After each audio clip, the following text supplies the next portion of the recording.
చాలా తర్వాత మొదటిసారిగా రావాలని ఒక ఫీల్డ్ డిస్టూర్ లో భాగంగా ఇంత దూరం వచ్చాను. 30 సంవత్సరాల క్రితం నేను అడిషనల్ ఎస్పీ బెల్లంపల్లిగా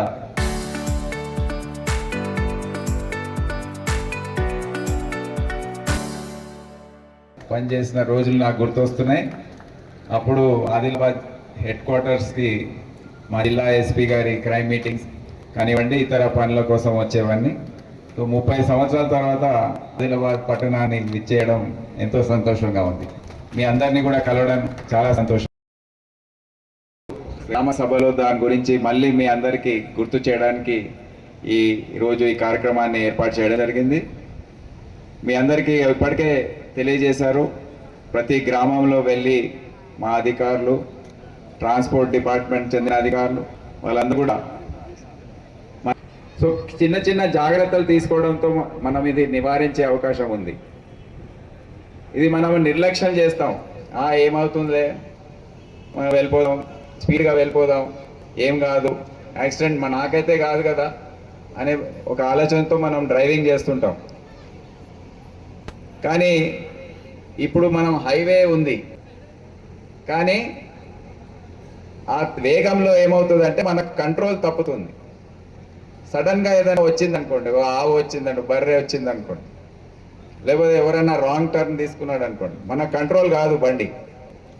సో రోడ్డు బాగుందని మనము వేగంగా పోతూ ఉంటే యాక్సిడెంట్స్ జరిగే అవకాశం.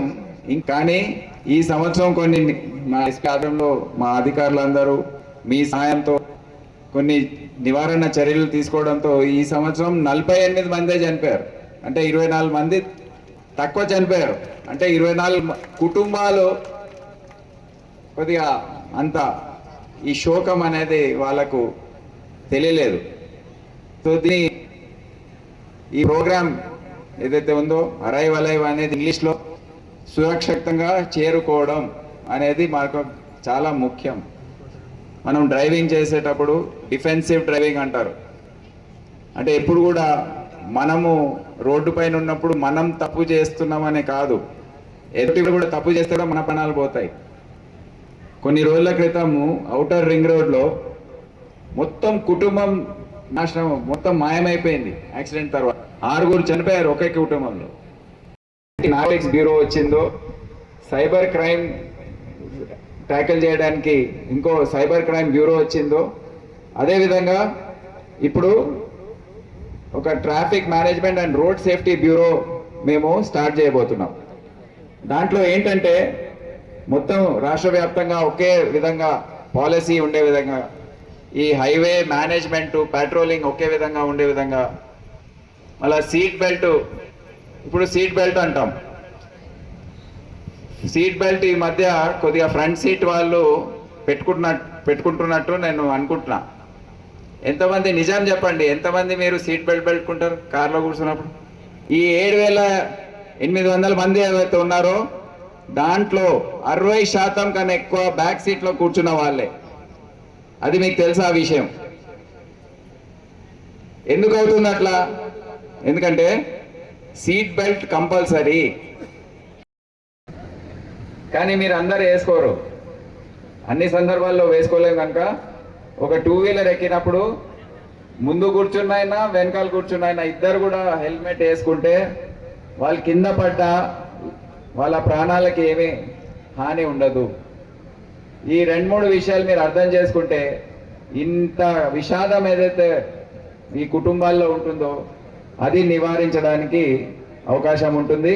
ఇంకా చాలా డ్రగ్స్, నార్కోటిక్స్, మాదక ద్రవ్యాలు అది సమస్యగా ఉందా లేదా? ప్రతి గ్రామంలో పిల్లలు ఏం చేస్తున్నారు? మన కుటుంబం, ఇప్పుడే మా పోలీస్ ఆఫీసర్స్ మీటింగ్లో చెప్పి వచ్చాను, మనకి ఇప్పుడు ముందు నక్సలైట్ల సమస్య, అవే మావోయిస్టులు, ఆ సమస్య ఉండేది.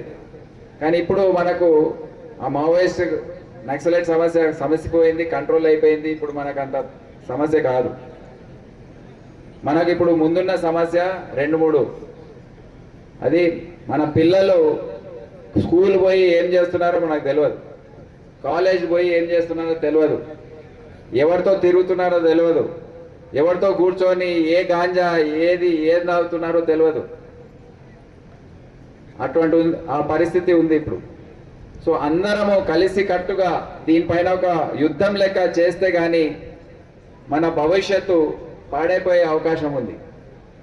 మా పోలీస్ ఆఫీసర్స్ ఒకవైపు చేస్తారు, మా యాంటీ నార్కోటిక్స్ బ్యూరో ఉందని ఒకటి ఉంది, హైదరాబాద్ నుంచి వాళ్ళు వచ్చి కోఆర్డినేట్ చేస్తారు.